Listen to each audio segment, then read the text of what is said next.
Hello students, आज की video में मैं आप लोग एक्सप्लेन करूंगा एक्सरसाइज 13.1 का question number 6।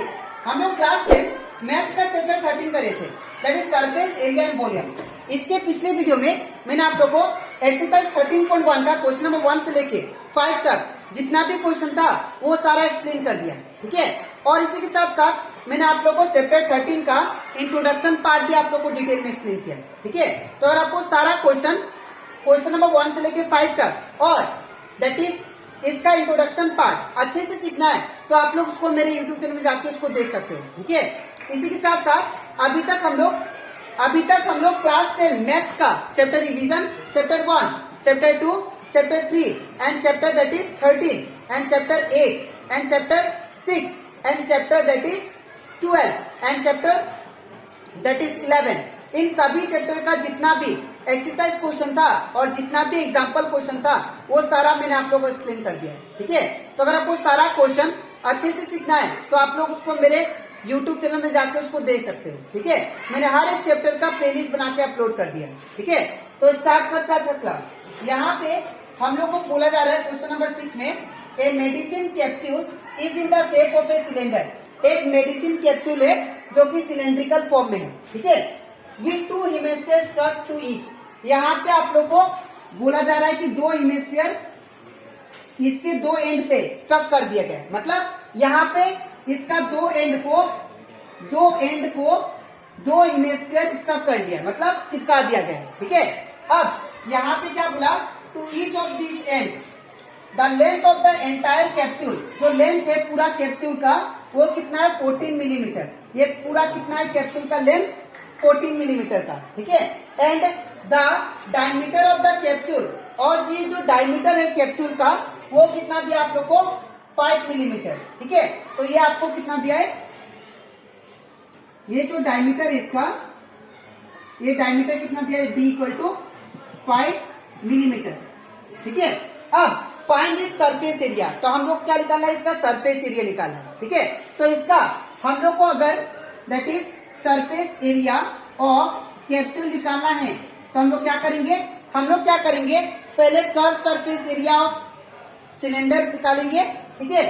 Curve surface area of cylinder निकालेंगे, उसके बाद उसको प्लस कर देंगे किससे, यहाँ पे 2 हेमिस्फीयर दिया है तो दैट इज प्लस कर देंगे curve surface area of hemisphere के साथ, ठीक है, plus 2 into curve surface area of hemisphere के साथ,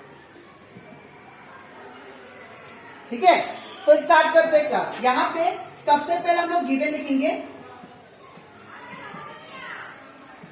गिवन क्या दिया, यहाँ पे टोटल, यहाँ पे हाइट दिया है, हाइट ऑफ कैप्सूल, ठीक है, that is total height of capsule कितना दिया, दैट इज 14 मिलीमीटर, ठीक है। उसके बाद क्या दिया हम लोग को, डायमीटर ऑफ कैप्सूल दिया है, कैप्सूल का डायमीटर, ठीक है। तो यहां पे लिखेंगे डायमीटर ऑफ कैप्सूल कितना दिया, दैट इज 5 मिलीमीटर, ठीक है। अब यहां से हम लोग क्या निकालेंगे, that is radius of hemisphere और radius of that is cylinder. ये दोनों का जो रेडियस होगा वो दोनों का क्या होगा, सेम होगा, ठीक है। ये दोनों का दैट इज हेमिस्फीयर का और सिलेंडर का दोनों का रेडियस क्या होगा, सेम होगा, ठीक है। क्यों, क्योंकि डायमीटर हम लोग को, जो डायमीटर इसका है हेमिस्फीयर का, वही डायमीटर किसका है, दैट इज सिलेंडर का, ठीक है। तो यहाँ पे क्या लिखेंगे, that is radius of both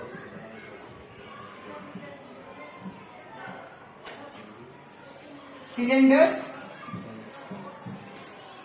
and hemisphere.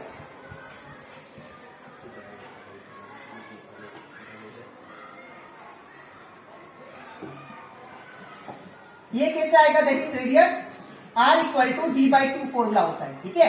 तो यहां से क्या निकाल सकते हैं, d का वैल्यू कितना है, दैट इज d का वैल्यू 5 है, तो यहाँ पे क्या होगा 5/2 मिलीमीटर, ठीक है। अब इतना करने के बाद यहाँ पे तो आपका क्या आ गया, रेडियस आ गया, ठीक है। अब इसको जब हम लोग डिवाइड करेंगे तो 5 2 2 जा 4, यहाँ पे माइनस करेंगे 1, पॉइंट देंगे 0, 2 5 10, ठीक है ना। तो यहाँ पे कितना आया 2.5, तो यहाँ पे क्या लिख सकते हैं हम लोग, दैट इज 2.5 मिलीमीटर।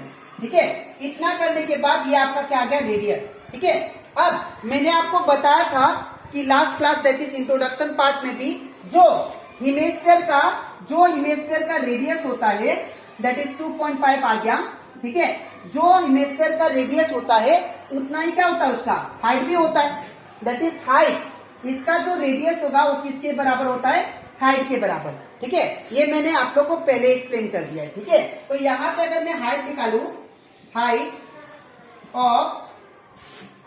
ऑफ किसका, हेमिस्फीयर का, तो क्या होगा, height of hemisphere that is h1 equal to कितना आएगा, दैट इज जितना रेडियस है वही आएगा। ठीक है ना, 2.5 मिलीमीटर। ठीक है, इन द सेम वे अगर मैं हाइट ऑफ क्या निकालता हूं, दैट इज ए सिलेंडर निकालता हूं। ठीक है, तो हाइट ऑफ सिलेंडर कैसे आएगा, तो यहाँ पे अगर आप लोग देखें तो यहाँ पे हाइट ऑफ सिलेंडर को मैं h2 से डिनोट कर रहा हूं।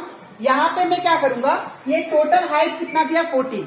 अगर ये टोटल हाइट 14 में से अगर मैं ये दो हेमिस्फीयर का हाइट को माइनस कर दूं तो मुझे क्या मिलेगा, हाइट ऑफ सिलेंडर मिल जाएगा। ठीक है, मैं फिर से बता रहा हूं, मुझे फाइंड करना है हाइट ऑफ सिलेंडर। ये कैसे आएगा, मैं टोटल हाइट में से, कैप्सूल का टोटल हाइट में से अगर मैं माइनस कर दूं हाइट ऑफ 2 हेमिस्फीयर को, ये दोनों काट दूं तो मुझे क्या मिलेगा, सिलेंडर का हाइट। ठीक है, तो यहां पे लिखेंगे हाइट ऑफ कैप्सूल, या डायरेक्ट लिखता हूं इसको, that is 14 minus 2 into, that is 2 है क्या, हेमिस्फीयर, इसलिए 2 से इंटू किया, that is 2.5 height of that is hemisphere. ठीक है, अब यहाँ पे क्या होगा, 14 माइनस, मैं फिर से बता रहा हूं, हाइट ऑफ सिलेंडर मुझे निकालना है, तो मैं टोटल हाइट कितना है 14, तो 14 लिखा, 14 में से 2 हेमिस्फीयर को माइनस करूंगा, 2 हेमिस्फीयर का जो हाइट है उससे माइनस कर दूंगा, तो 2 hemisphere of height, that is height of क्या है, हेमिस्फीयर 2.5, ये लिख दिया। ठीक है, इसके बाद इसको मल्टीप्लाई कर लेता हूं तो 0 आएगा, 5.0 आएगा। ठीक है, तो ये कितना आएगा, 14 माइनस 5 लिख सकते हैं हम लोग, तो ये कितना होगा, दैट इज 549 मिलीमीटर। ठीक है, ये आपका क्या आ गया, हाइट ऑफ सिलेंडर। ठीक है, अब हम लोग क्या करेंगे, ये हमारा सारा चीज आ चुका है, अब हम लोग क्या करेंगे, that is surface area of capsule निकालेंगे। ठीक है, अब मैं निकालता हूं सरफेस एरिया ऑफ कैप्सूल। ठीक है, तो मैं इसके बाद यहां पे करता हूं। ठीक है, तो देयरफॉर सरफेस, इसको रफ कर देता हूं। ठीक है, सरफेस एरिया ऑफ कैप्सूल कैसा आएगा, दैट इज, मैं curve surface area of cylinder लूंगा पहले, curve surface area of cylinder. ठीक है, प्लस कर्व सरफेस एरिया, यहां पे 2 लिखता हूं पहले क्योंकि 2 हेमिस्फीयर है, 2 into curve surface area of क्या होगा, हेमिस्फीयर। ठीक है, तो मैं इसको रफ कर देता हूं, एरिया ऑफ हेमिस्फीयर। ठीक है, अब इतना करने के बाद सारा वैल्यू पुट करता हूं, और curve surface area of cylinder का फॉर्मूला क्या होता है, 2 पाई आर एच। ठीक है, तो यहाँ पे क्या होगा, 2 पाई आर एच प्लस 2 का 2 इंटू, अब curve surface area of hemisphere का फॉर्मूला क्या होता है, पाई आर स्क्वायर। ठीक है, पाई आर स्क्वायर, हेमिस्फीयर कितना है, 2 पाई आर स्क्वायर। ठीक है, अब मैं क्या करता हूँ, यहाँ पे सारा वैल्यू पुट करता हूँ। ठीक है, तो यहाँ पे देखिए 2 का 2, ठीक है, इंटू पाई का वैल्यू कितना है, 22/7। ठीक है, इंटू, अब ये जो आर है ये क्या है, that is curve surface area of cylinder है। ठीक है, ये रेडियस ऑफ सिलेंडर आना चाहिए, तो रेडियस ऑफ सिलेंडर क्या है, रेडियस ऑफ सिलेंडर हमारा 2.5 है, और वी कैन से 5/2, तो यहाँ पे क्या लिख सकते हैं हम लोग, 5/2। ठीक है, इंटू हाइट कितना दिया है, तो हाइट हम लोग को किसका लेना है, सिलेंडर का, तो सिलेंडर का हाइट कितना देखिए आप लोग 9, तो यहाँ पे क्या होगा 9।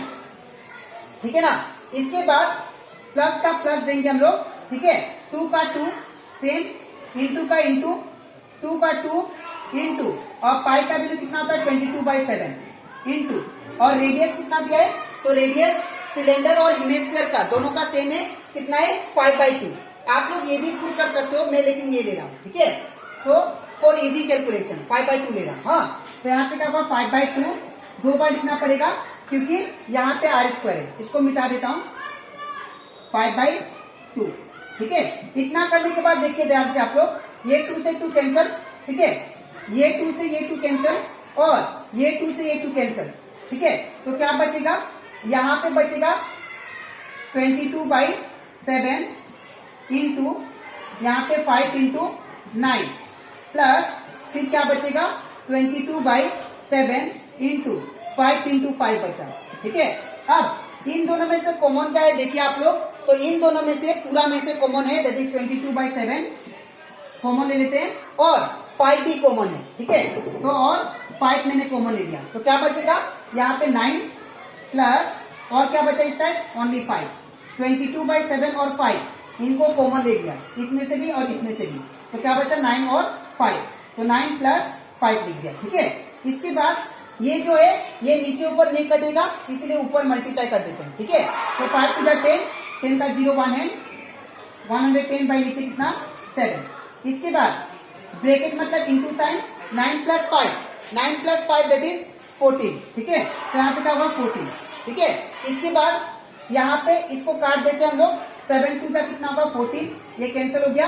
अब इसको मल्टीप्लाई कर लेते हैं, तो 110 इंटू 2, तो ये कितना होगा 220 मिलीमीटर का स्क्वायर। अब ये स्क्वायर क्यों लिखा मैंने, बिकॉज एरिया है, ठीक है। तो ये कंप्लीट होता हमारा, दैट इज एक्सरसाइज 13.1 का क्वेश्चन नंबर 6। तो आपको लिखना कैसे मैं बता देता हूँ। सबसे पहले ये पार्ट और इसके नीचे आपको ये लिखना है, ठीक है। इसके नीचे आपको ये सेकेंड पार्ट लिखना है, ठीक है। तो यहाँ पे अब इसके नेक्स्ट वीडियो में मैं आप लोगों को एक्सप्लेन करूंगा एक्सरसाइज 13.1 का क्वेश्चन नंबर 7, ठीक है। तो आज में इतना ही, मिलते हैं नेक्स्ट वीडियो में, थैंक यू।